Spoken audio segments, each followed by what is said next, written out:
A very good morning, my dear viewers. Welcome to my YouTube channel. This is Arun Gireddy here. Please do watch, share, and subscribe.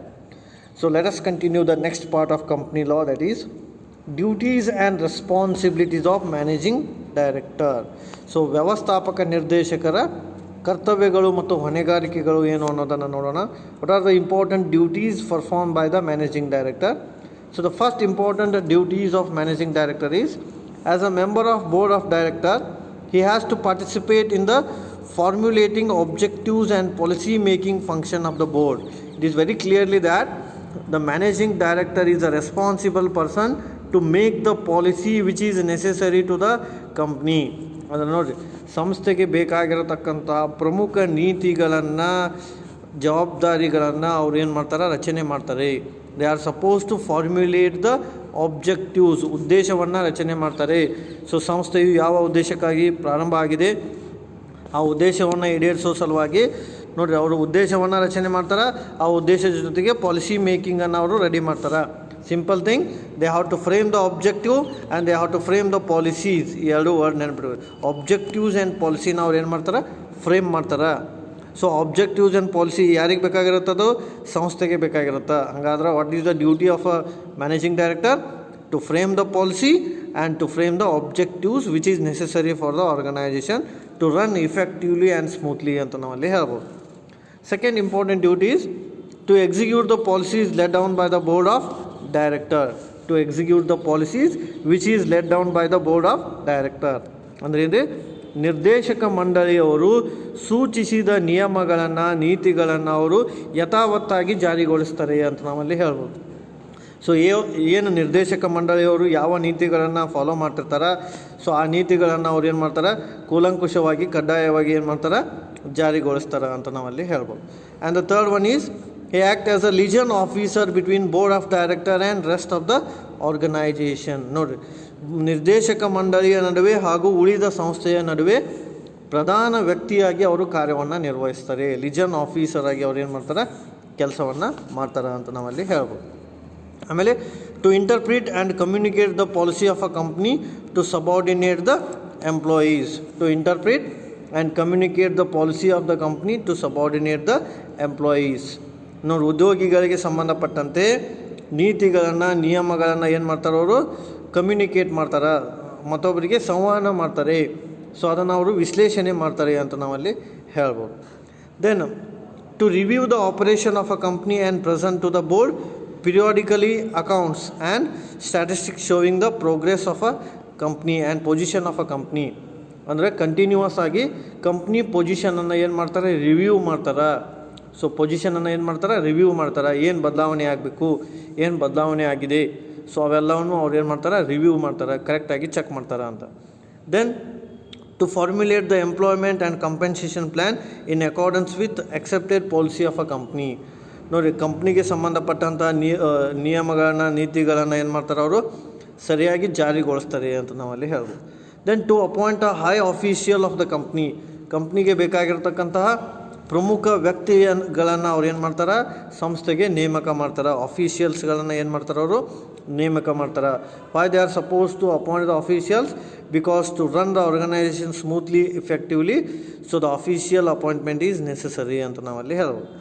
Another thing is to plan the development and expansion of the business.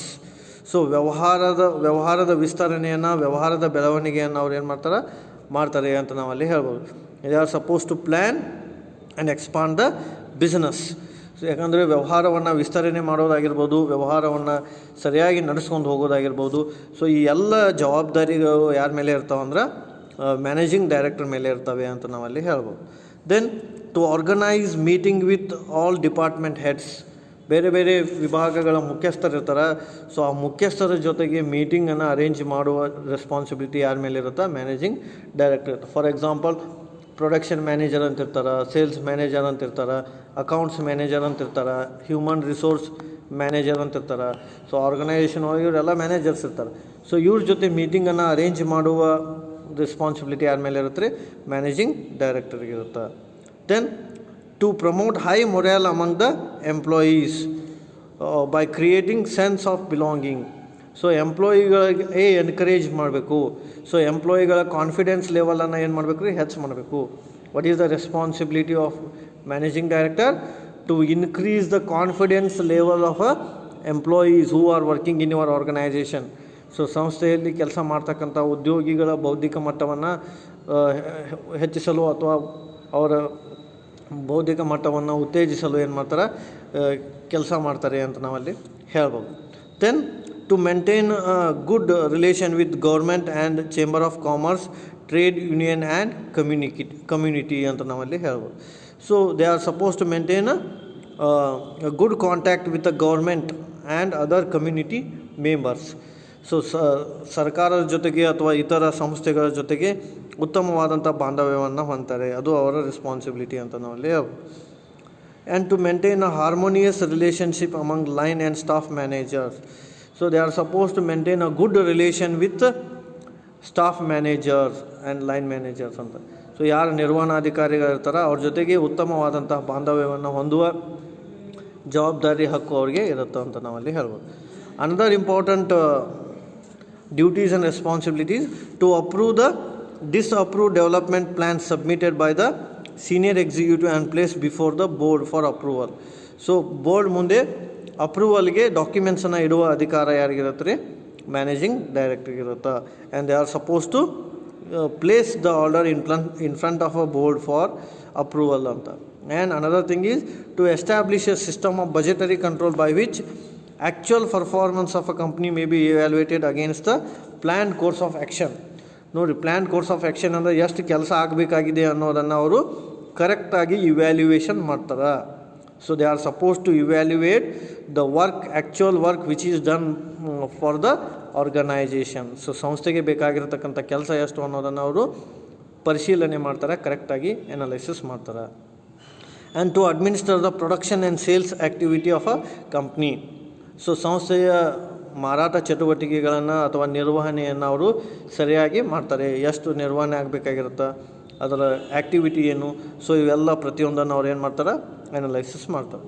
And give attention to consumer satisfaction which is ensured by continue supply of goods and service in the market. Another important duty and responsibility of a managing director is to supply a qualitative commodities or a goods to customer which is necessary for a long term.